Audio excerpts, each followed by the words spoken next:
Hej alle sammen og velkommen til den her video. I dag der skal vi lave hjemmelavet is ude i sneen.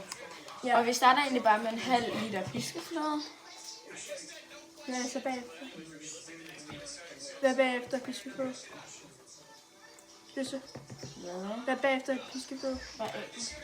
Ja. Og så skal vi have 3 æg. Æggeblommer. Ja. Jamen, så du må ikke tage det ned i.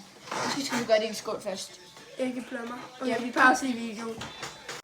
Okay, så nu tager vi den første æggeblomme i. Nu hælder vi den anden æggeblomme i. Bare hæld. Og nu Nu hælder tager vi vi den den tredje tredje æg. æggeblomme i. Ja. Så. Og nu skal vi egentlig bare til at hakke Oreos. Eller, Ja. ja pigerne skal det. Og nu skal vi have 3 spiseskift flormelis i. Jeg vender lige tilbage, når jeg har hældt det i. Godt, så den her på flormelisen, det er lidt svært at se. Men nu skal vi have vaniljesukker i. Så jeg vender lige tilbage, når jeg har hældt det i. Okay, så nu har vi røget lidt rundt, og nu hælder vi egentlig bare Oreoen i.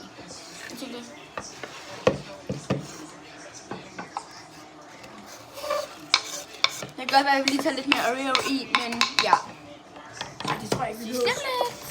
Og så er vi kommet udenfor, og skal der bare lidt sne rundt om. Og nu tager vi egentlig bare skålen op. Og så putter meget salt i. Og det skal være... Ja, Hvad var det nu, det skulle være? groft salt. Ja. Eller ja. Det er Hej.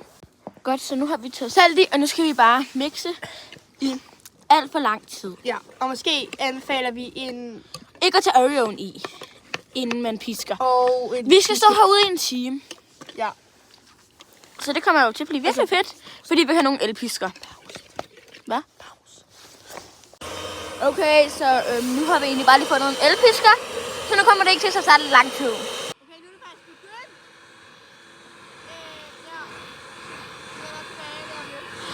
Okay, nu smager vi. Okay, jeg så meget. Ja. Den er bedre end den, smager vi godt. Ja. Så Vi vender tilbage lige om lidt. Okay, nu er det faktisk færdigt, og nu skal vi bare stå herude en halv time, og så er den færdig. Den skal stå herude en halv time, så vi ses. Hej hej. Husk at like og subscribe.